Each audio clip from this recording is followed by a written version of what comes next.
la América Latina y los tiempos de la creación heroica, 1960-1970. En las 4 columnas, ustedes verán, digamos, los elementos que permitieron que se generara, ¿no? Esta propuesta. Es la década también de la búsqueda de un pensamiento propio, a raíz de todo el ambiente sociocultural que se va generando en el continente. Y la muestra de eso son 2 propuestas de interpretación de la realidad latinoamericana. Uno, la teoría de la dependencia, ¿no? Propio de la intelectualidad latinoamericana, que en su momento, instaladas en algunas universidades, pues formularon pues toda esta teoría. Coincide con la aparición con mayor firmeza de la teología de la liberación, ¿no? Y de manera muy especial, las 3 conferencias que fueron dándole forma a la propuesta de interpretación de la realidad latinoamericana desde la perspectiva religiosa, Santo Domingo, Medellín y Puebla en su momento, ¿no? La segunda columna es un poco la dimensión de la identidad cultural como un tema que estuvo presente en esa década, ¿no? Los caminos de la identidad cultural, que tenía que ver con los valores y la construcción de la subjetividad popular, ¿no? Que fueron los pasos previos al nacimiento de la educación popular como propuesta pedagógica, ¿no? Sin olvidarnos que la realidad social y política del continente, ¿no? Solo pongo 2 de las características más sobresalientes, que tiene que ver con la situación de pobreza, desigualdad y violencia, que pareciera que nada ha cambiado hasta el día de hoy, y lo que provoca a nivel de insurgencia social, ¿no? Y cuando hablamos de insurgencia social, estamos pues hablando de todo ese proceso de movilización y de organización que los pueblos de América Latina vivieron para esa década.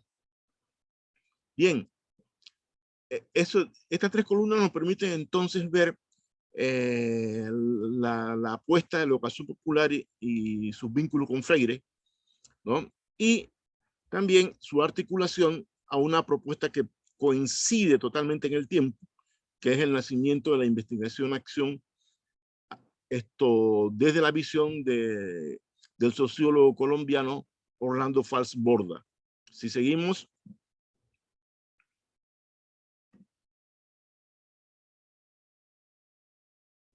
Bien, solo quiero recuperar 2 conceptos que ustedes van a ver cómo fundamentan la propuesta de la investigación-acción, ¿no? El concepto freiriano de la lectura del mundo, ¿no? Un concepto que él elabora en su texto fundacional, ¿no? De la pedagogía alternativa que se va desarrollando. Y él habla ahí sobre nadie lee el mundo aislado, ¿no? Cuando él afirma que nadie lee el mundo aislado, eso tiene que ver directamente con un proceso de movilización tanto social como cultural en su momento, ¿no? En donde la teología de la liberación, a partir de la tesis de la opción por los pobres, se va implicando también en una reflexión de cómo hacer el trabajo en las comunidades, de cómo acercarse a las poblaciones que en su momento pues estaban al margen de los beneficios que la propuesta desarrollista también estaba implementando, que el nacimiento y el fortalecimiento de los mercados internos estaba buscando la movilidad social y todo aquello, ¿no? Entonces, Freire comienza a tratar de entender en su labor como alfabetizador que la gente no solamente tenía que aprender a leer un texto, conocer el alfabeto, sino que a través de eso se iniciaba todo un proceso de reconocimiento de lectura de la realidad, ¿no? Eso implicaba entonces también que los propios pensadores, los propios intelectuales, todos los profesionales que de una forma u otra comenzaron a adscribirse a esta propuesta, entendieran que solo se podía entender la realidad latinoamericana a partir de una lectura de esa realidad, acompañando a digamos, en ese momento, bajo la tesis de la opción de pueblos pobres, a la gente pues, que no tenía y no recogía los beneficios que la economía pues, se supone estaba generando, ¿no? Entonces, este concepto es fundamental y lo vamos a ver ahora cuando veamos con más detalle la propuesta de la investigación-acción. Y solo quiero recalcar las dos últimas líneas, que es una reflexión pedagógica, filosófica, ontológica de Freire, ¿no? En donde cuando él dice que palabras del pueblo están llenas de mundo, ¿no? Entonces, hay una reafirmación ahí que tiene que ver con toda palabra es palabra mundo, ¿no? Y vamos a ver ahora a qué se refiere. El segundo concepto, si adelantamos la lámina, que queremos rescatar, entonces es el concepto de diálogo y dialogosidad, ¿no? Que aparece luego y sigue pensando esta realidad latinoamericana y se expone muy ampliamente en otra de las obras fundacionales, ¿no?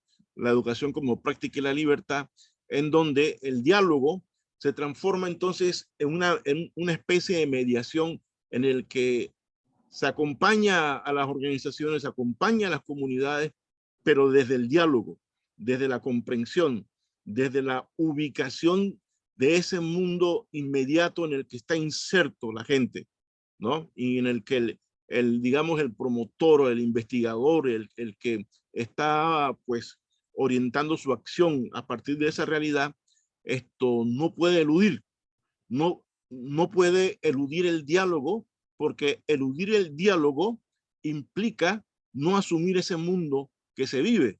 Entonces, este fue uno de los cuestionamientos, digamos, desde el punto de vista de la pedagogía y la política, que renovó mucho los procesos organizativos y los procesos de enfrentar la pobreza, la violencia y la inseguridad y todo lo que se vivía en esa época y se sigue viviendo ahora. Entonces, ese es el segundo concepto que tendríamos que tener en cuenta para poder entrar al tema de la propuesta de la investigación-acción, ya que esta tiene que ver también con algunos elementos metodológicos de la investigación-acción que van a estar presentes en la propuesta. Bueno, podemos seguir entonces con la otra lámina. Y entonces entramos al tema de Fassborda y la investigación-acción. ¿Qué es? ¿No? Fassborda, en un texto que se publicó ya hace muchos años, tuvo una experiencia de implementar la metodología y todos los preceptos de la investigación-acción en Colombia, México y Nicaragua, ¿no? Y a partir de un trabajo de acompañamiento al movimiento campesino de esos países, él va generando toda la experiencia y digamos, la construcción de esta propuesta metodológica y de interpretación de la realidad, ¿no? Entonces, él nos va contando que a partir de esas experiencias, él no tenía una definición, ¿no? Y creo que tiene total validez de cómo habría que entender la investigación-acción, porque incluye la educación popular, ¿sí? Incluye la investigación, incluye la construcción conceptual de la realidad, e incluye toda una serie de elementos que tenía que ver con la construcción también del momento. Por eso les hablaba de la década creativa de los años 60, que continuó en los 70, la construcción conceptual interna que se dio en América Latina, ¿no? Solo quiero recalcar que esta experiencia, tanto de la educación popular como la investigación-acción, es una creación latinoamericana.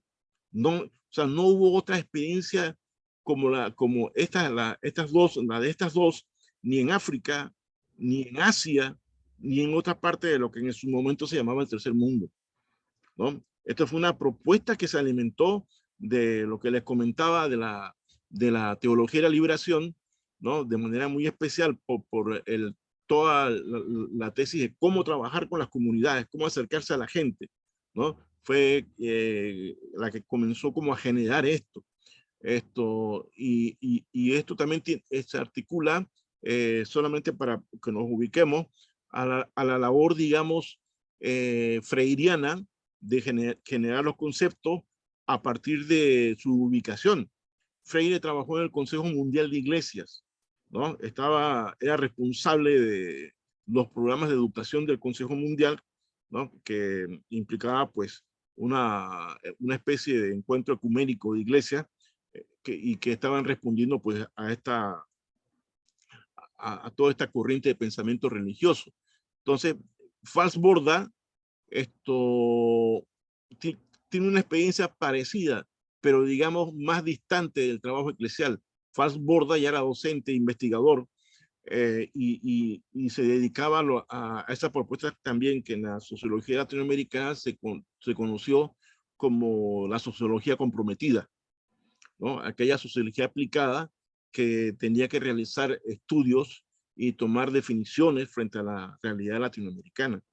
Entonces, cuando él comienza este proceso, él va comentando y hablando en esta obra y en parte de su producción intelectual, ¿no? De que no había, o sea, no había una construcción metodológica en el que se pudiera decir que estos eran los pasos. Claro que la hay, pero él decía, hay una confluencia de elementos aquí que es lo que nos ha permitido a nosotros ir probando, ¿no? La fortaleza, la capacidad, alimentando este proceso, ¿no? Si pasamos a la otra lámina para continuar, entonces era un poco reafirmar esto de que no hay una definición concreta, ¿no? Bien, entonces cuando la investigación-acción participativa comienza a construirse y comienza a tener vigencia, finales de los 60, en los 70 entra de lleno ya a formar parte, digamos, del trabajo de promoción, del trabajo de investigación de algunos centros que hacían sociología aplicada o la denominada sociología comprometida. Comienza entonces la construcción de todos estos elementos que les contaba. Pero hay un elemento que él recoge en la educación popular, ¿no? Y por eso que quería comenzar con esto del contexto en el que nace. Y es lo que él denomina la metodología vivencial, ¿no? Entonces, porque Falsborda lo que alega es que un investigador, un sociólogo, un antropólogo que haya optado por esta metodología, tiene que tener una experiencia vivencial con las comunidades. No solamente es el manejo metodológico y técnico, sino es la parte en donde el investigador se va comprometiendo, va construyendo una experiencia de vida interna en el territorio y en la comunidad.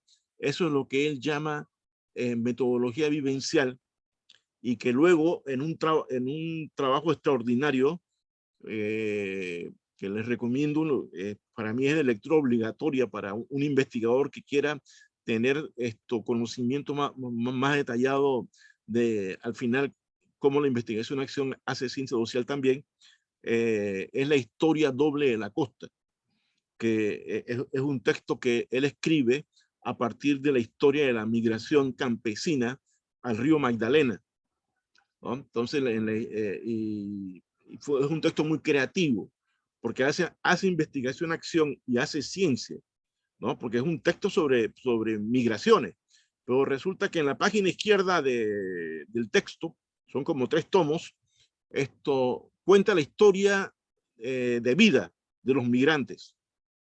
Y en la página derecha está el análisis, digamos, el análisis más metódico del proceso migratorio, ¿no? Entonces, ahí en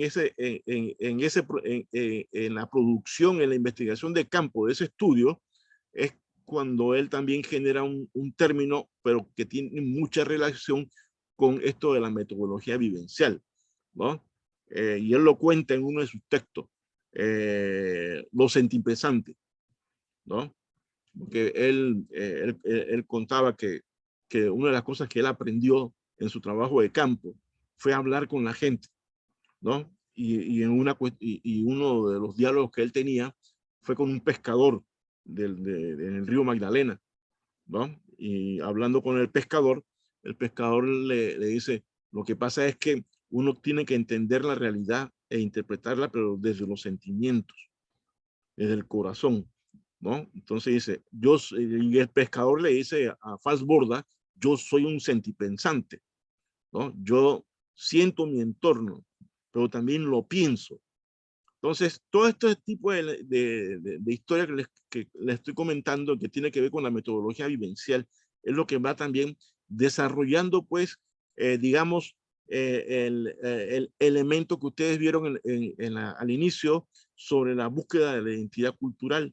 Y esto tiene que ver básicamente una articulación entre la experiencia freiriana en la zona donde Freire inicia su trabajo profesional durante su juventud, ¿no? Que es el nordeste brasileiro, y son los caminos previos de la educación popular, que es cuando se genera todo lo que se denomina el movimiento cultural, que es lo que luego se va a entender como educación popular. Fassborda también retoma eso, y lo retoma a partir de la metodología vivencial. Si queremos realmente profundizar y conocer la realidad, tenemos que tener en cuenta toda la dimensión cultural de las comunidades, de las poblaciones, ¿no? Y la forma de pensar y de sentir de la gente. Bien, pasamos a la otra lámina. Entonces, a ver, quiero que nos ubiquemos en toda esta historia que les estoy contando, y es lo que va a definir los propósitos de la investigación-acción en la versión de Falsborda, ¿no?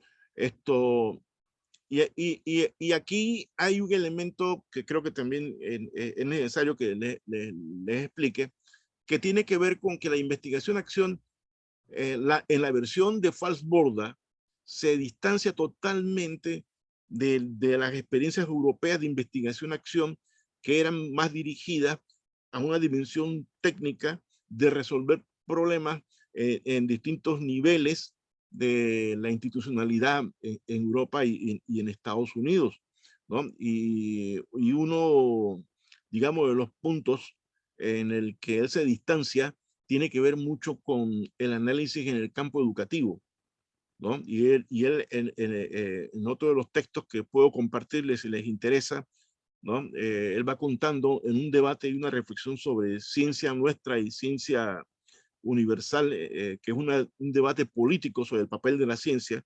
Él va construyendo, va teorizando y va entonces tratando de construir esta propuesta a partir de la diferenciación de la investigación-acción más tradicional, más de sabor anglosajón, ¿no? Entonces, y él lo hace en función del contexto. Y entonces, cuando hablamos de los propósitos, aquí en el libro este que les cuento sobre conocimiento y poder, él va desarrollando entonces cuál es la idea que hay con la investigación-acción, ¿no? Formas de combinar poder y conocimiento. Ese es uno de los elementos, porque él alega que la investigación-acción, cuando el investigador se compromete y el investigador tiene la vivencia y el investigador comienza a ir acompañando los procesos en el que está inserto, resulta que entonces él está desarrollando conocimiento, él está desarrollando ciencia, ¿no? Eso explica en parte de la raíz de por qué él entra en el debate de la ciencia, porque desde el positivismo se comenzó a discutir la no validez de esta versión de la investigación-acción. Entonces, uno de los propósitos es ese, porque entiende que entre mayor nivel de conocimiento de las poblaciones, también desarrolla mayor nivel de poder organizativo e individual en entender su realidad, ¿no? Entonces, este es uno de los propósitos asociados, digamos, estar en el proceso, pero también debatir el proceso y debatir los cuestionamientos que se le hace al proceso, tanto desde el punto de vista político como metodológico. Entonces, ahí él va explicando, pues, en detalle cuál es el propósito y en qué resulta el propósito de ir construyendo la investigación-acción como una propuesta metodológica. Seguimos con la siguiente. Aquí es en donde él dice el poder conocimiento, ¿no? Entonces, vuelve nuevamente y se ubica y trata de entender de que las experiencias son pluralistas, ¿no? Él habla de que la participación, y cuando la gente participa directamente en los procesos, esto desarrolla varias cosas. La participación implica la estima, el reconocimiento del derecho, el reconocimiento de que tiene capacidades, el reconocimiento de que puede también participar y generar conocimiento nuevo a partir de su realidad, ¿no? Entonces, el poder conocimiento se va relacionando pues con, digamos, una especie de autogestión en el que tanto la academia comprometida y la realidad se va articulando y va generando entonces una especie de conocimiento autogestionado desde el mismo proceso, porque uno de los componentes básicos de la investigación-acción es que no es una investigación en pupitre, no es una investigación en una biblioteca, es una investigación de campo, en donde puede haber estadística, puede haber informaciones sacadas de documentaciones, de libros, de todo aquello. Se puede estar en el debate intelectual de las, digamos, las metateorías que tratan de explicar la realidad, ¿no? Pero acá el punto es todo que el poder y el conocimiento se articule y desarrolle pues, esa capacidad que tenemos todos para actuar y pensar. Seguimos.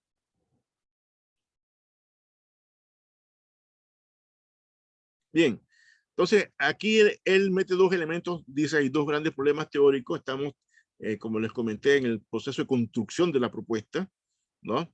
Él vuelve nuevamente a hablar de la conducta cotidiana, personal y colectiva, ¿no? Y la percepción que se va generando en el entorno, en el ambiente, alrededor del espacio donde uno está, y él dice el mundo contemporáneo. Esto tiene que ver con lo que le comentaba, las polémicas desde cierta academia de cuestionar de que no había validez en la propuesta metodológica, ¿no? Entonces, luego él va explicando también el hecho de que la implementación de la investigación-acción, ¿no? Va creando y generando cambios significativos internos, tanto en el plano subjetivo como en el plano territorial, en el plano de las instituciones y todo aquello, ¿no? Entonces él dice, tenemos dos grandes problemas teóricos que tenemos que interpretar y construir y atender, ¿no? Pasamos a la otra lámina. Bien, aquí es importante rescatar el sentido de la participación, porque uno de los componentes fundamentales de la investigación-acción es que la gente tiene que participar, la gente tiene que estar, ¿no?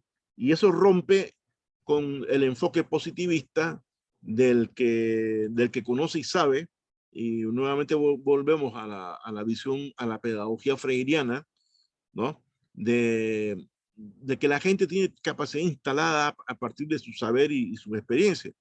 Entonces, el sentido de la participación cambia a partir de ese reconocimiento y se vuelve distante de la participación más institucional o la participación, digamos, más funcional que el mundo académico, la investigación a veces hace de la gente, de las organizaciones o de las comunidades, que ha sido uno de los debates que siempre ha recorrido a las ciencias sociales, ¿no? Hay una academia que ve las comunidades, ve a las personas, ve a la cultura como funcional a su hipótesis, a sus tesis o alguna idea que tiene construida a partir de tratar de comprobar que su idea es válida o no, o ver de qué manera realmente funciona, ¿no? Entonces, cuando hablamos del sentido de la participación, estamos hablando del reconocimiento en medio del contexto, ¿no? Y de cómo ese sentido va postulando organización y estructuras tendientes, ¿no? A enfrentar, a tratar de garantizar derechos sobre la realidad en la que uno está inserto, ¿no?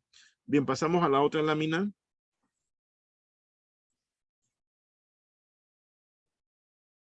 Bien, hablábamos de la participación, pero también tratando de ubicar el término ahora en el tipo de investigación que define o está definido por el nivel de participación o la forma como la gente participa en las investigaciones, ¿no? Entonces, en estas tres columnas, lo que se quiere ilustrar es el tipo de investigación en términos de participativo, el manejo del método científico, ¿no? Quién es el que sabe, quién es el que controla, y la transformación social, ¿no? ¿Qué provoca en la práctica, ¿no? La propuesta de Fassborda liga, digamos, relaciona, articula la labor investigativa en la acción, pero dirigido, como les he estado contando, a la transformación, al cambio, ¿no? Miren, otra de las obras que fue, digamos, una obra de referencia durante los años 70, finales de los 60 y los 70, ¿no? Una obra de referencia para la sociología de la guerra y de la violencia. Fue el texto de Fassborda y el arzobispo Umaña, ¿no? La violencia en Colombia. Fue la primera investigación que se realizó sobre el tema de la violencia, ¿no? Y muchas de estas dimensiones que estamos comentando estuvo presente en esa obra, ¿no? Entonces, y esto lo comento mucho de la perspectiva de que la investigación-acción, como en algunos casos la academia, y digamos algunos sectores de investigadores, ¿no? Tratan como de alegar de que no tiene epistemología, no tiene cientificidad, y resulta que Fassborda en gran parte de sus obras siempre tuvo presente esta experiencia en la forma como él trabajaba, pero a la vez también en la forma como él investigaba, ¿no? De ahí pues toda su reflexión sobre la sociología comprometida. La sociología comprometida no es ideología, es sencillamente también ciencia que se va generando desde otra perspectiva, ¿no? Bueno, el cuadro lo que hace referencia a eso, que dependiendo mucho del tipo de investigación participativa que se quiere generar, eso va a también significar el enfoque del método científico, ¿no? Y también va a significar si se transforma, aporta a la transformación social. Pasamos a la otra lámina.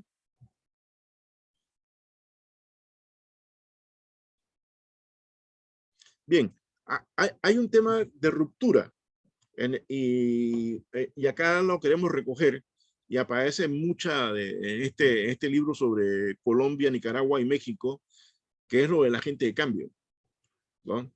Hay una ruptura con el concepto de agente de cambio externo, que era la visión más tradicional de la academia, ¿no? Yo soy un ser ilustrado y voy al campo o voy a un barrio marginal y yo voy a ilustrar, ¿no?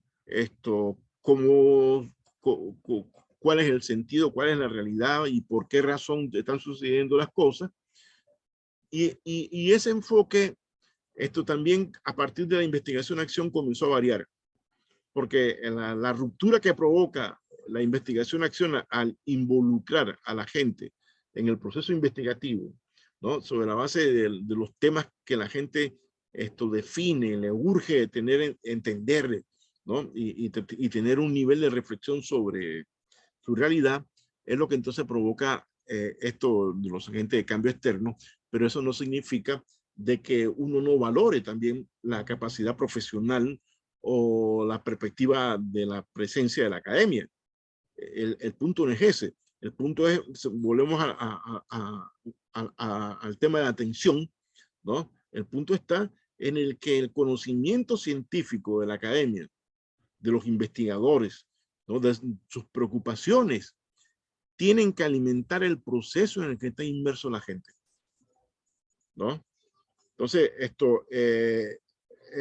él recupera aquí también de esta experiencia que el conocimiento académico, cuando se junta con el conocimiento y el saber de las poblaciones, la academia sale fortalecida, la academia sale con mayor conocimiento de su realidad y de sus capacidades, ¿no? Entonces, es lo que él dice, hay transformación revolucionaria del conocimiento científico, porque al final la academia, al acercarse a la población y entonces tener estas vivencias, toda la metodología vivencial, entonces entiende que hay otras realidades en el cual la metodología debe responder y entender, y que no es la formulación, digamos, del diseño de investigación o de la hipótesis que se quiere comprobar la que nos va a permitir entender a profundidad los fenómenos sociales, culturales o los que realmente estén afectando a las poblaciones.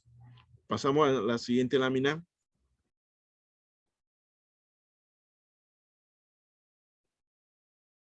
Entonces entramos aquí un poco a revisar la propuesta de la metodología de la investigación acción participativa, pero teniendo en cuenta la definición que ponía Fassborda, ¿no? De que no hay una fórmula. O sea, no es educación de adultos, hay educación popular, pero también hay toda una serie de elementos propios de la academia, de la investigación científica, que entran también a alimentar a la investigación-acción, ¿no? Entonces, también digamos que se rompe con esta cuestión de lo que alimenta la investigación-acción, se rompe con la idea de que la gente no puede entender a la investigación académica, pero es que no lo puede entender porque no se ha compartido espacio, no se ha compartido tiempo, no se ha compartido proceso, ¿no? Y además un poco lo que decía el profesor Francisco cuando intervenía anteriormente, o sea, es un problema también de lenguaje, ¿no? Entonces, aquí con la metodología de investigación-acción, lo que queremos ver entonces, cómo la academia aporta, ¿no? Y aprende también, pues, de esa realidad que está alrededor de las universidades o de los centros de investigaciones, ¿no? A ver, si podemos pasar entonces a la próxima.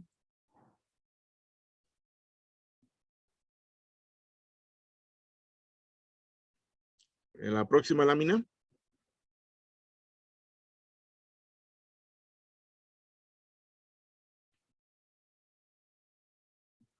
Hola, hola.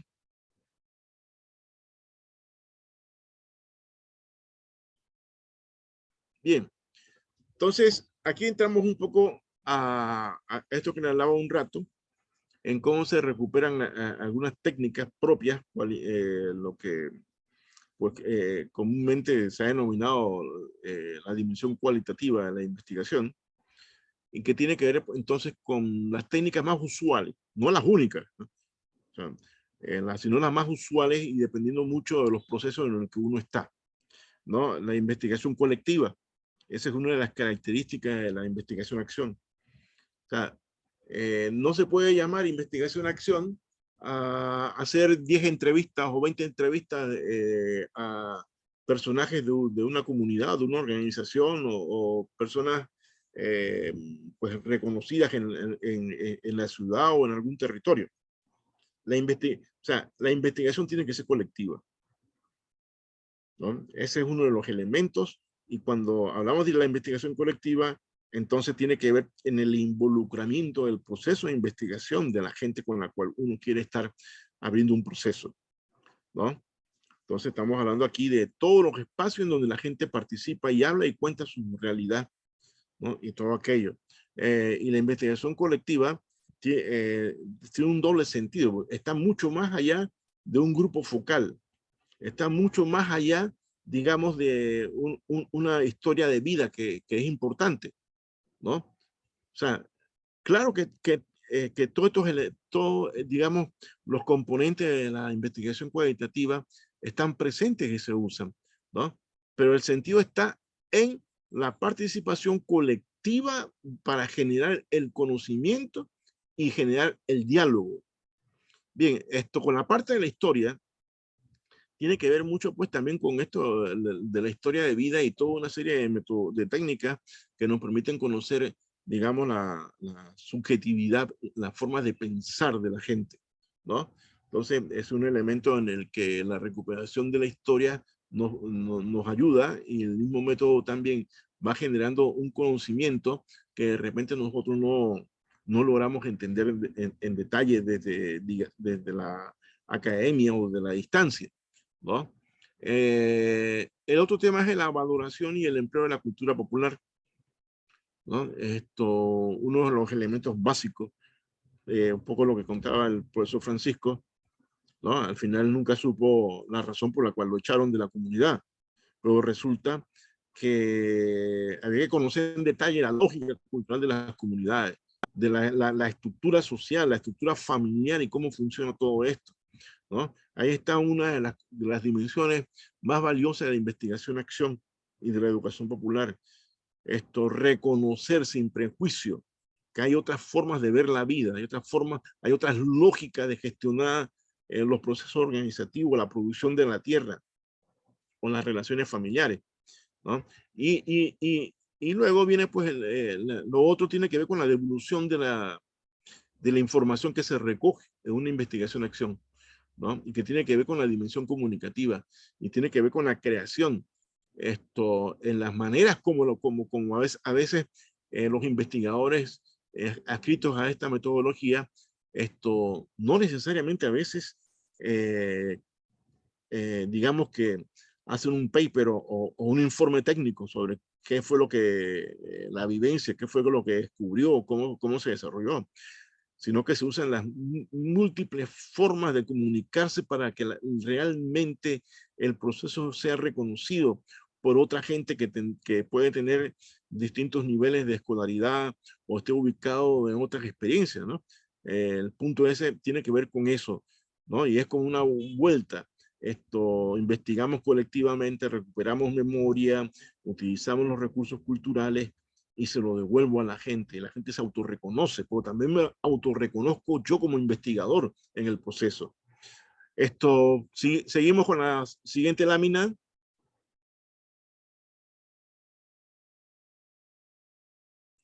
Y aquí es un poco lo que les comentaba, ¿no? Las técnicas propias de la IAP son las técnicas propias, hay flexibilidad, pero son las técnicas propias también de la investigación, ¿no?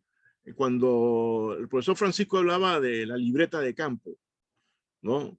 Esto, la libreta de campo es una de de los instrumentos más valiosos que tiene un investigador que esté en la IAP, ¿no?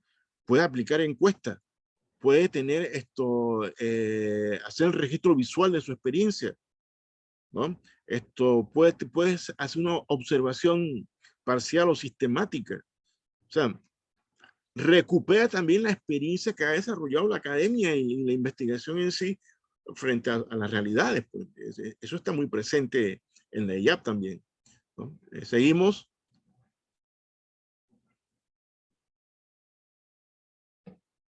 Bien, aquí a ver,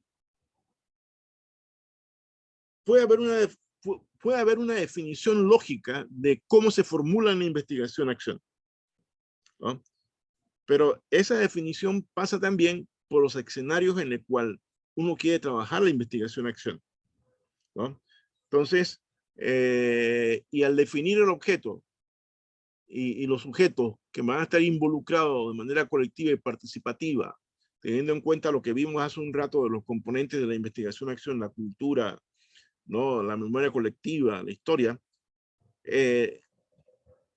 construimos nuestra propuesta a partir de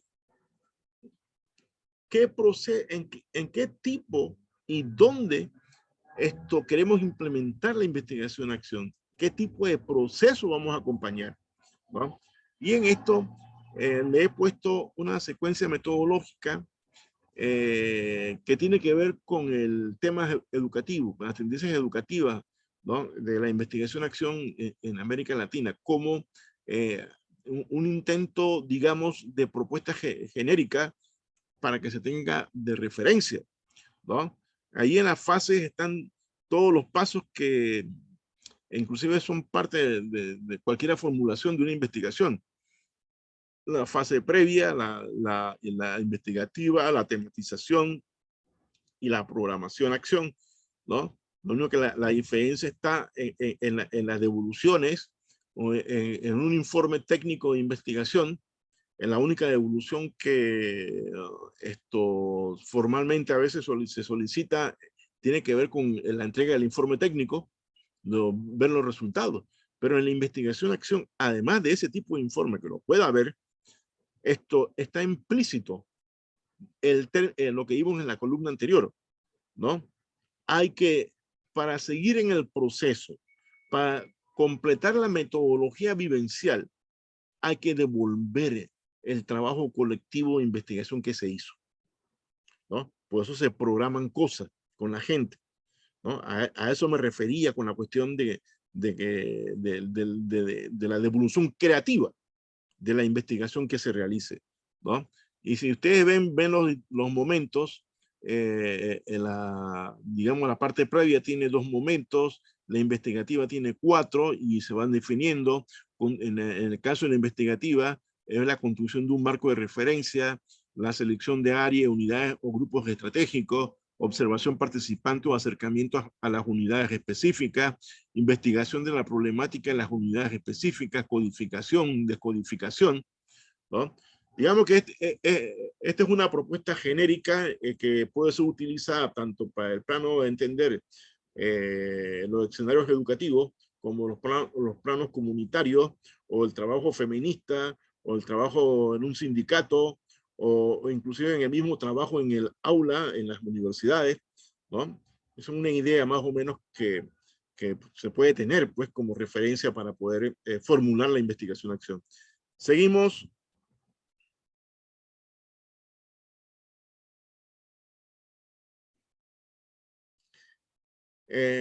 Fassborda murió en el año 2008.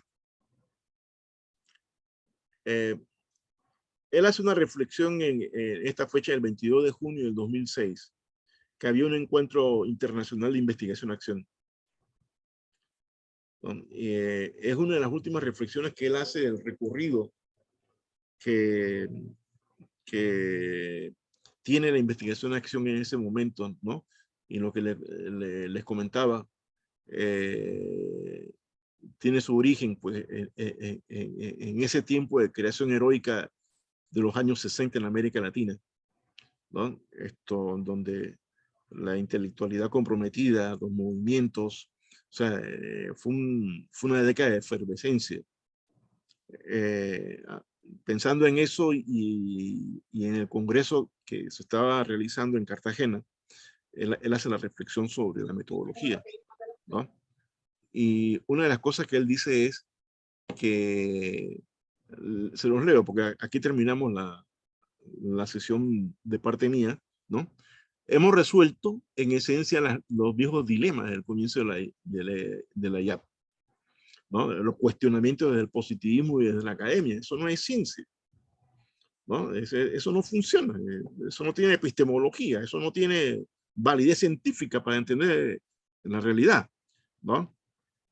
Entonces habla del rigor científico, la validez, todos los ciclos de crecimiento en el que la investigación-acción se puso a prueba en la historia de América Latina, cuando desde distintos movimientos sociales, desde la academia comprometida, se comienza a escribirse y se comienza a practicar tratando de entender la realidad latinoamericana, ¿no? Él va haciendo un balance y una de las cosas que él dice que las complejidades, lo particular, lo local, todas esas cosas que fueron alimentando la investigación-acción, ¿no?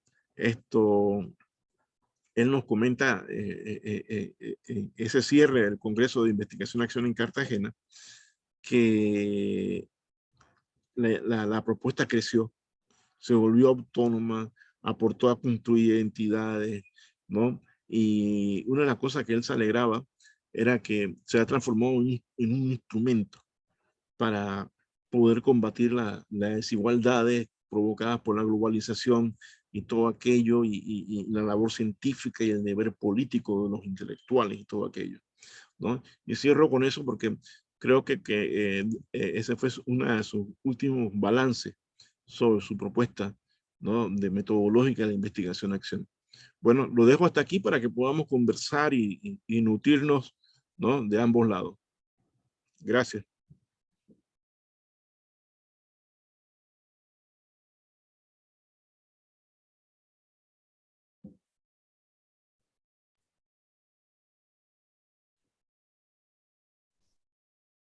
Estamos en el proceso de preguntas, comentarios.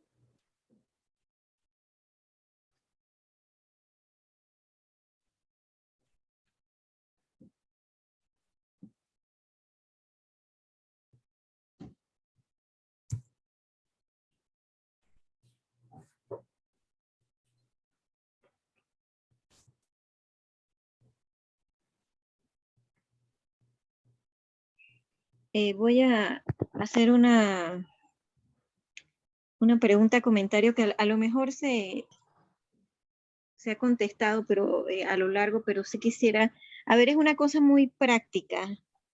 Cuando se habla de investigación participativa, de acción o de alguna forma involucrarse con las comunidades, a ver cómo se hace eso en la práctica, porque a veces la personalidad de uno, yo sé que la personalidad de uno no ayuda a ser entrón, como dice uno popularmente. Entonces, hay técnicas para, o es simplemente ensayo y error, cómo logra uno entrar, conectarse, no siendo especialmente sociable, para decirlo de alguna forma.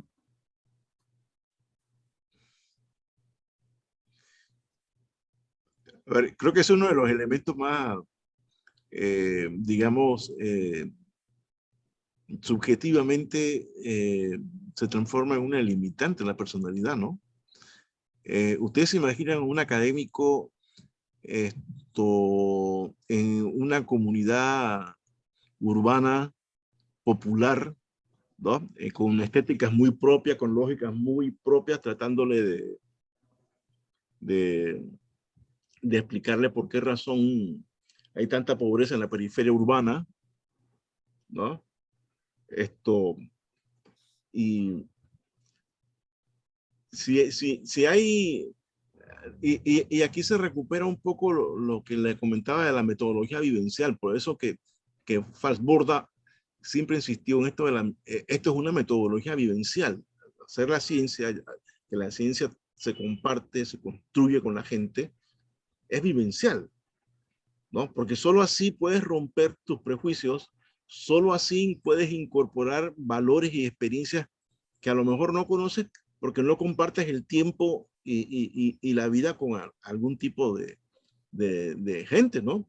Entonces, y también tiene que ver mucho con la dimensión cultural, ¿no? La dimensión cultural de las comunidades, de las organizaciones. Bien, les cuento una historia muy corta. Ahí en la zona Misquita, entre Honduras y Nicaragua, en los años 80, después de la guerra, hubo mucha inversión europea en promoción y tratar de atender a las poblaciones. Y había una cantidad inmensa de plata que se quería invertir. Pero había una queja.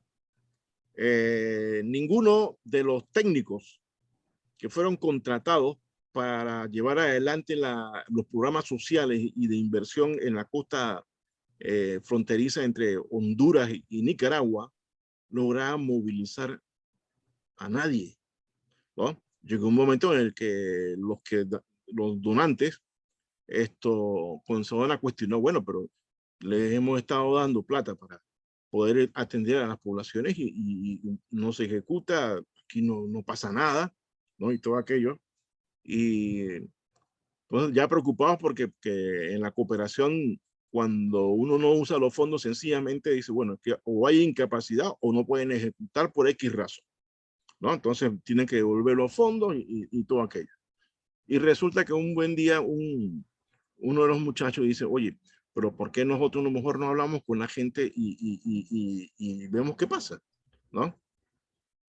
Y se traen a unos muchachos así, como dice Ana Teresa, muy entrones, muy alegres, conocían a la gente del área y comienza toda una serie de movimientos culturales en esa zona y la gente comienza a involucrarse y la gente comienza a meterse. De repente la gente comenzaron a crear comités comunitarios y qué queremos por acá y qué queremos por allá. Y entonces los técnicos que se han contratado se andaban preocupados y dicen, oye, yo que pensé que era un experto técnico salido de la universidad, ¿no? Fui incapaz de iniciar esto, pues. O sea, lo que le quiero decir es que por eso la insistencia de Fastborda, ¿no? La parte vivencial nos enseña a cómo manejarnos con la gente, a cómo entenderlo, ¿no? A cómo relacionarnos. Y por eso también los dos conceptos que les he compartido, lo del diálogo, ¿no? Y leer el mundo. Porque a veces los académicos no saben, pensamos y creemos que leemos el mundo, ¿no? Y no es así, no leemos el mundo, ¿no? Claro, entonces está ese desafío de la parte vivencial, ¿no? Buenas tardes, yo quería hacer un aporte. Mi nombre es Gabriel Galdiano, soy docente pues, de la Facultad de Administración Pública y la Escuela de Trabajo Social.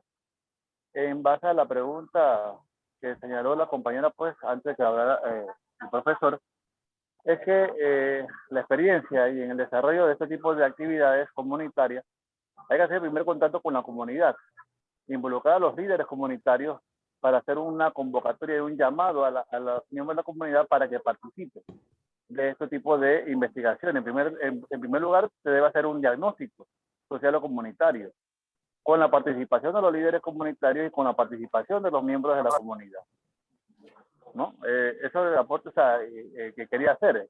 Y bueno, es que para trabajar en la comunidad hay que tener ciertas habilidades y competencias y desarrollar toda una metodología, porque tampoco uno puede ir a una comunidad a improvisar. Es todo un proceso teórico, práctico y metodológico que se utiliza para el desarrollo de organización y trabajo comunitario, ¿no? Gracias, ese era mi aporte que quería señalar.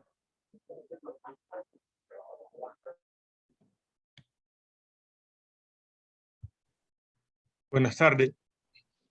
Sí, Norberto, yo tengo pues una pregunta. Yo he entendido pues todo el proceso, ¿no?, que se lleva en la investigación, la devuelta de la información, el derecho a réplica que tiene el lugar donde se da la información.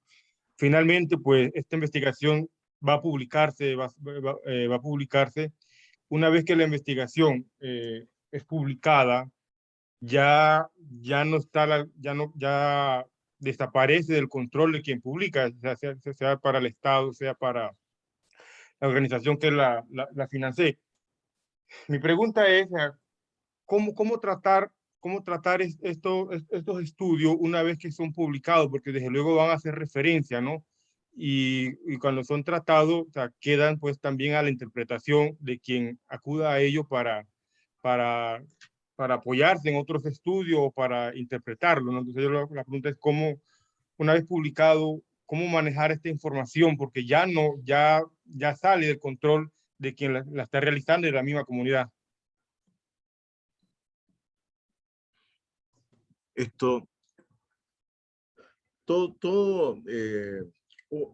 Una de las reflexiones que entran en el campo de la investigación y uno de los principios de la epistemología es que todo conocimiento siempre tiene un origen en lo acumulado en los procesos anteriores de investigación o las experiencias en donde temáticas que se hayan desarrollado, ¿no? Todo informe de investigación es susceptible de aportar y transformarse, ¿no? Eso depende del arte del investigador.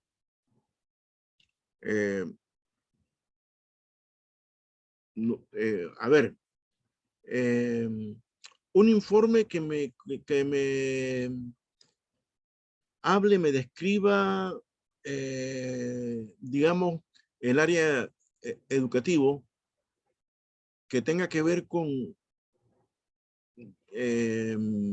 a ver, miren, hace años a mí me tocó hacer una investigación con la UNESCO sobre una idea que ellos tenían y querían verificar sobre la calidad de la educación en relación a la distancia de los centros poblados, ¿no? Entonces era como, querían un estudio de caso de 3 escuelas para poder ver la diferencia. Una escuela distante pero con acceso a camino, ¿no? Y otra escuela en la cordillera sin acceso a nada casi. Y luego una escuela en una isla que tiene acceso, pero se sabe que es costoso llegar, ¿no? Esos eran los 3 escenarios que se tenía en la investigación.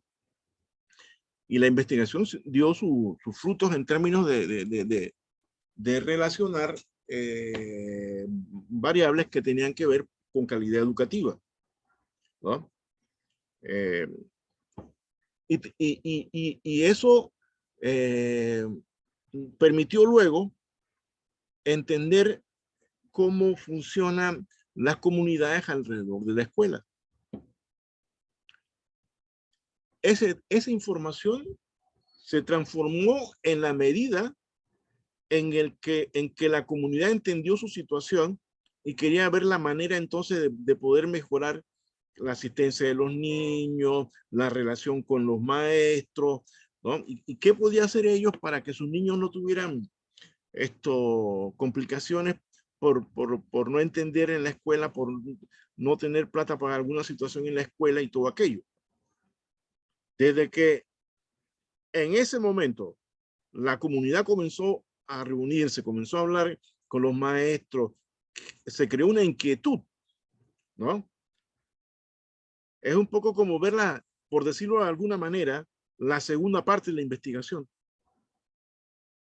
Hiciste el diagnóstico, pusiste las variables, comprobaste que esa es la situación, pero resulta que provocaste también todo un proceso de inquietud entre la gente, ¿no? Entonces, yo creo que también depende mucho de ese puente tan necesario entre la academia y su esfuerzo, porque la academia tiene su esfuerzo, ¿no? Pero también tiene que ver mucho, digamos, con romper con algunas ideas. Miren, hay mucha discusión y reflexión sobre lo de extensión, ¿no? Si la universidad cumple con la extensión al involucrarse con la gente, ¿no? Allá hay mucho debate y reflexiones, ¿no? Algunos dicen que no, otros dicen que sí. Pero resulta que la academia, con todo su nivel de conocimiento, con un buen debate, con el reconocimiento de que hay vida más allá de la academia, ¿no? Podía generar también que los informes que uno publica, que salen a la luz en cualquier tipo de formato, ¿no? De repente también generen nuevo conocimiento, ¿no? Un nuevo conocimiento que sale ya más allá de las páginas de los informes técnicos. Pero para eso tendrías que tener también el criterio y la política de decir, este es el camino de una especie de extensión universitaria, ¿no? Que realmente haga del uso de los informes que se realizan a nivel de investigación académica, ¿no? En la vida de la gente. Entonces yo creo que depende mucho también de la creatividad y de las propuestas institucionales, pero también de los investigadores, ¿no? Yo creo que por ahí para mí pasa la reflexión y la respuesta a la pregunta sobre qué pasa con las publicaciones de las investigaciones después. Sí, ¿no? muchas gracias, profe. Mi inquietud era porque, bueno, cuando estamos iniciando la universidad, pues siempre acudimos a investigaciones hechas, ¿no? Quienes estamos dentro de iniciando estudios, ¿no? Acudimos a lo que otros han hecho, ¿no? Y partimos de lo que ya está y de ahí, pues, con la intención de ir aprendiendo de los que primero han realizado trabajo. Muchas gracias. Bueno. No sé quién, Roberto. Alguien levantó la mano, veo ahí una.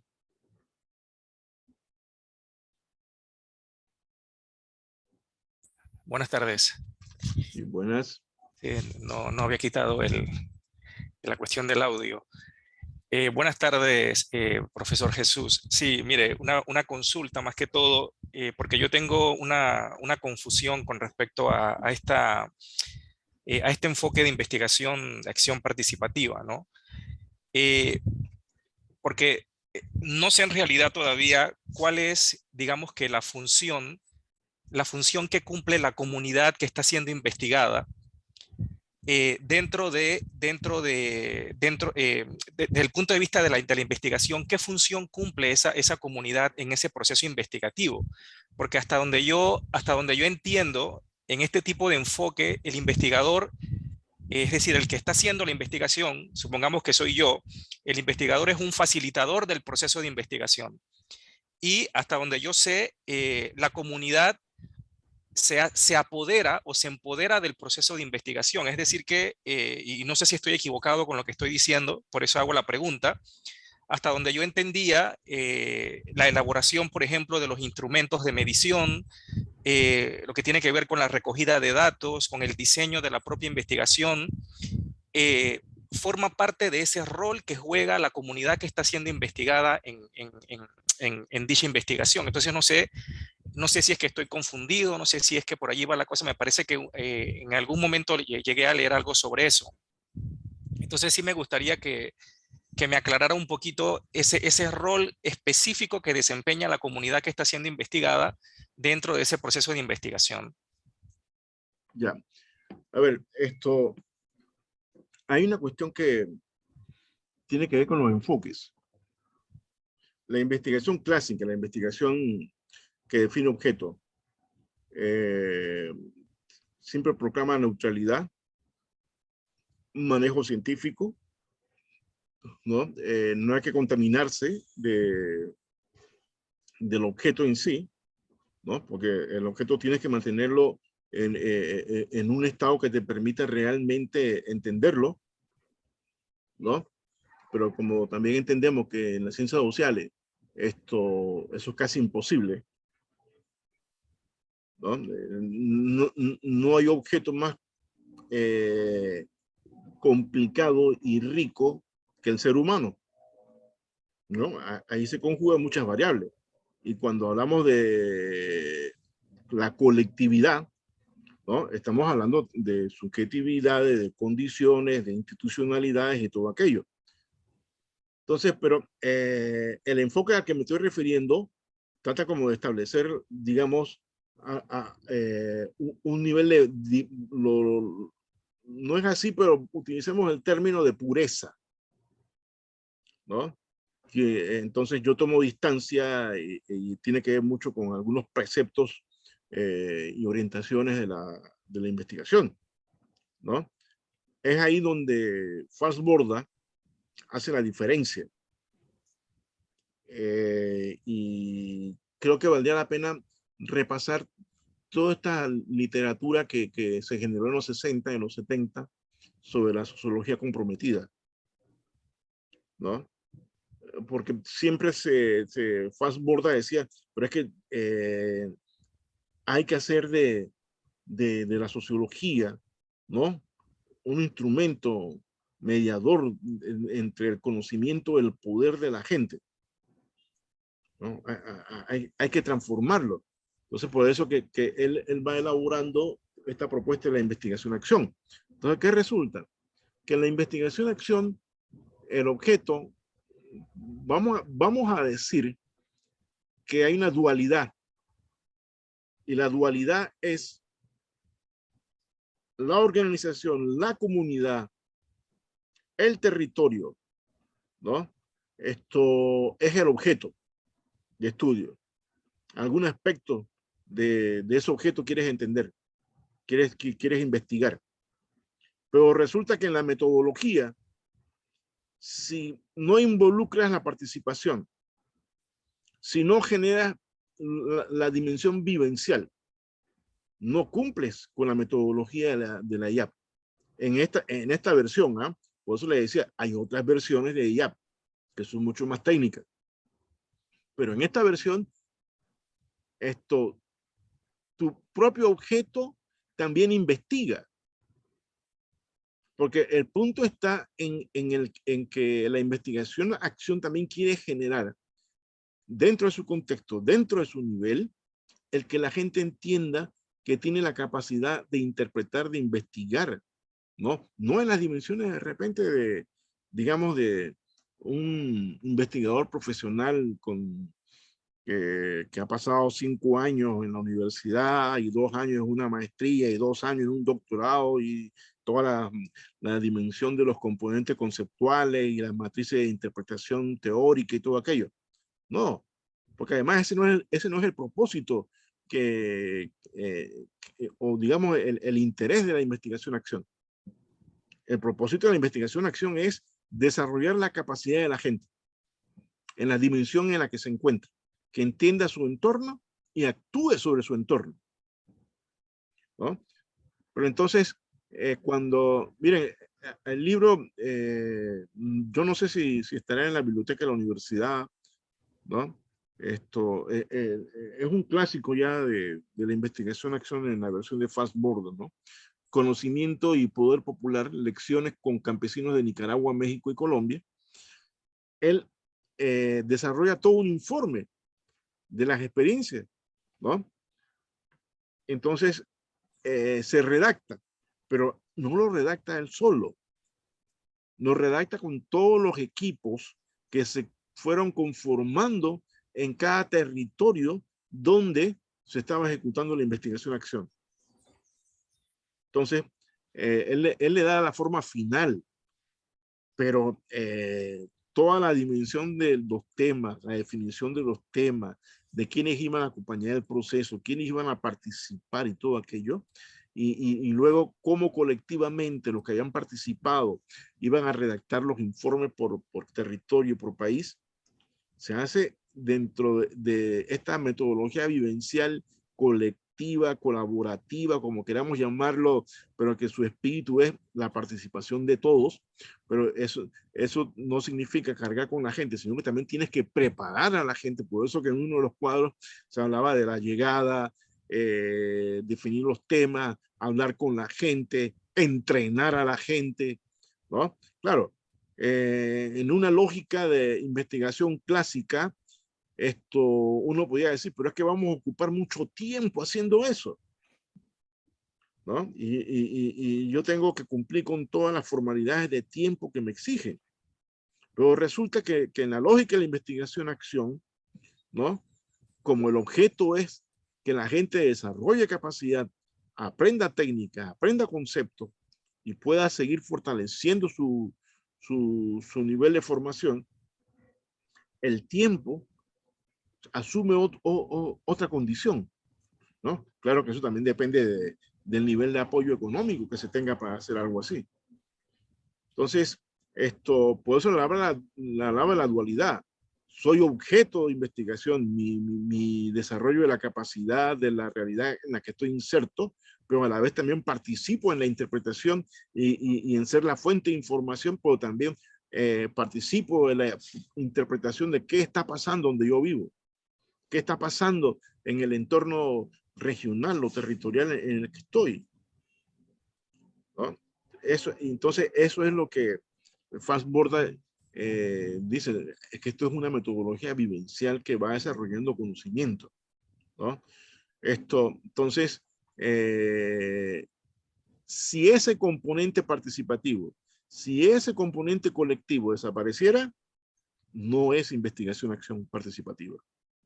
Estaríamos hablando de otra situación, ¿no? Por eso que en el cuadro que les mostré, ahí se definen los niveles de participación, el manejo científico y qué es lo que provoca a nivel de cambio, ¿no? Porque depende, o sea, participación, yo puedo definir participación y no lo voy a hacer porque yo voy a hacer una definición funcional, digamos. Pues. No, es que esta es una investigación participativa porque fulana y fulana participaron, pero de repente fueron solamente fuentes de información y ahí no hay participación alguna, ¿no? O fueron acompañantes en el proceso porque yo no conocía el territorio, entonces me ayudaron a mí a conocer los sitios, a conocer la familia, pero ahí no hay participación tampoco, ¿no? Entonces, un componente básico de la investigación-acción es la participación de la gente, ¿no? Eso es lo que le podía comentar.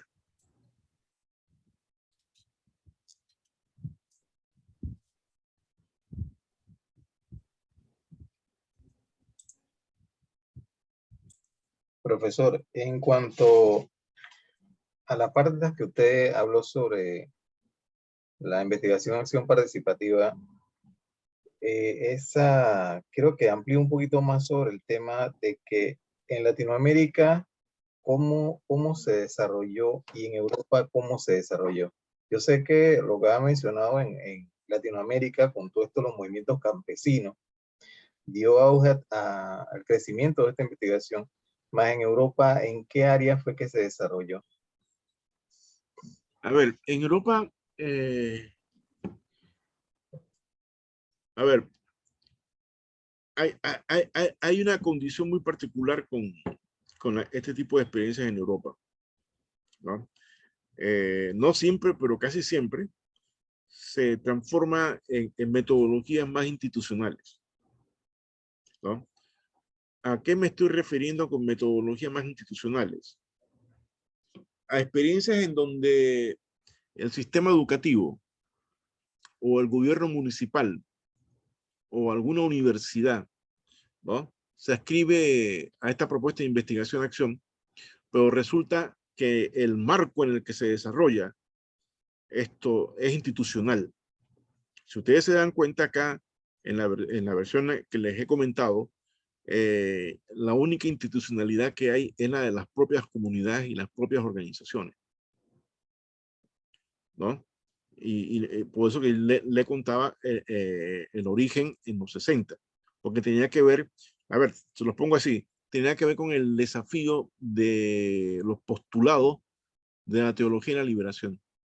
Si se los pongo así, si proclamo la opción por los pobres, ¿cómo hacemos que mi opción por los pobres sea real? ¿Cómo hacemos para que la opción por los pobres realmente atienda las necesidades, ¿no? Entonces, eso implicó el nacimiento de toda una serie de metodologías entre el campo de la antropología, el nacimiento de una cantidad de centros de investigación adscritos a la Iglesia Católica, ¿no? Y todo un proceso de reflexión metodológica y pedagógica. Claro que con el tiempo eso se fue distanciando de la institucionalidad religiosa y se fue escribiendo los movimientos a una parte de las academias, ¿no? Se fue escribiendo, se fue como independizando. En el caso europeo y en el caso de Estados Unidos y Canadá, casi siempre es una cuestión institucional. A ver, ¿a qué me estoy refiriendo con una cuestión institucional? Hay investigación, acción institucional dirigido al campo educativo, ¿no? En donde quieren a partir de temas propios de la educación, quieren realizar una investigación entre docentes sobre sus prácticas en el aula, ¿no? Y se cumple con todos los procedimientos de ver de qué manera se va a participar, cómo se involucran, si es una escuela o un bachillerato, ¿no? O sea, se va definiendo el escenario en el cual se va a realizar la investigación-acción, pero no rompe con la lógica institucional. Es que en última instancia, lo que esperamos como producto es un informe técnico sobre, digamos, cómo los niños procesan en el proceso de enseñanza-aprendizaje el mundo externo, ¿no? Y cuando hablo del mundo externo, cómo el docente incorpora la experiencia de vida alrededor de la escuela como parte de la formación de los niños. Entonces, y hay publicaciones de ese tipo, ¿no? En donde está el informe. Y casi siempre el producto que se está buscando también tiene que ver con didáctica, ¿no? En términos de que esa incorporación pase por propuestas metodológicas, materiales didácticos, ¿no? Que luego se pueda curricularizar dirigido a los niños. Pero ese es el límite, la institucionalidad en sí, ¿no? Es como los programas juveniles en algunos municipios europeos. Ellos invierten mucho en programas juveniles, sobre todo en los municipios rurales en Europa, y ellos definen qué es lo que ellos quieren estudiar y pueden estar involucrando a los jóvenes, pero en última instancia, ¿no? Es para desarrollar sus políticas municipales de atención a la población joven, que no rompe, y eso a pesar de que los jóvenes hayan participado activamente en la investigación. Pero su producto final, su límite es la institucionalidad, ¿no? Ahí está la gran diferencia. Y parte de la discusión de finales de los 60 y los 70, cuando se comenzó a formular en esta versión más latinoamericana, estaba mucho en la negación de la validez científica desde la academia, ¿no? Y más bien que era un instrumento que en realidad lo que quería era politizar a la gente, y que entonces ¿dónde estaban los fundamentos epistemológicos y metodológicos de esta propuesta? ¿No? Y hay discusiones muy ricas desde el punto de vista metodológico y epistemológico sobre esta experiencia, ¿no? Y hay autores anglosajones que escriben sobre eso, ¿no? Pero lo que le quiero decir es el producto final y la metodología, que se pueden parecer, pero al final tienen otros propósitos muy distintos. No sé si pude aportarle algo. Sí, sí, sí. También estaba pensando con lo que lo que mencionó. Entonces, en las escuelas sería el campo de estudio, sería el aula, ¿sí? Y en Sí, casi siempre, no, pero no es el único tema, es el aula. sí, O las por ejemplo, prácticas docentes. ajá, lo que es adecuaciones curriculares y demás dentro del aula. Entonces, en Sí, la parte de ¿no? las comunidades, el terreno de estudio sería la misma comunidad. Entonces, uno como participante, al analizarse con los dirigentes, es donde uno hace su aporte y extrae, como dice, la importancia o el asunto, el estudio principal, pues, como Sí, parte sí. de la población. La agenda la define la gente, ¿no? Se debate con la gente qué es lo que le urge, qué les interesa.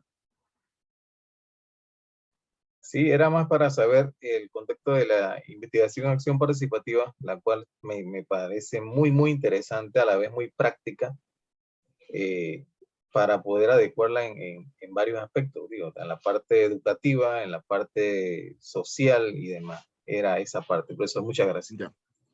Bueno.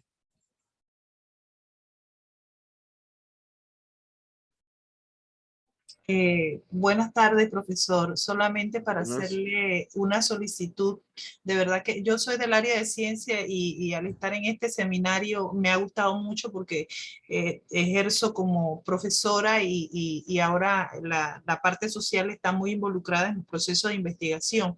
Y me gustaría que dentro de la documentación que va a dejar, usted mencionó varios textos que por favor si nos los pudiera compartir dentro del paquete que nos van a dar como exposiciones realizadas esta semana, que me Ya. parece muy interesante para nuestro trabajo en el área de investigación. Se lo Claro. agradezco, profesor. Sí, sí, sí. Muchas gracias. Por suerte, ahí están digitalizados algunos títulos, otros no, ¿no? Pero sí están hay un clase, creo que 2 de los clásicos de Fastboard están digitalizados. Yo se los voy a enviar a profesor Florencio para que los pueda compartir con ustedes.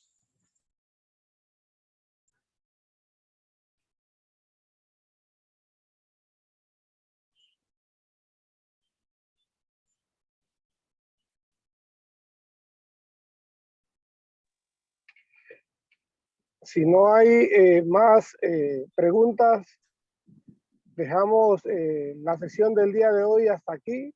sin más que agradecerle al profesor Jesús Alemancia por la colaboración el día de hoy y recordándole, al igual que a los otros expositores,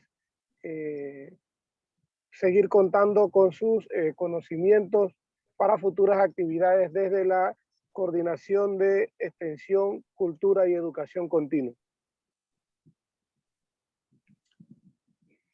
Bueno, saludos a todos y gracias por la atención. Gracias a usted, profesor. Sí. Hasta mañana y nos Gracias, vemos para Buenas cerrar la- tardes y hasta mañana. Igual, Mañana, profesor. como ustedes Chao, saben, chao. como ustedes saben, los documentos y las sesiones serán distribuidas inmediatamente transcurra el viernes.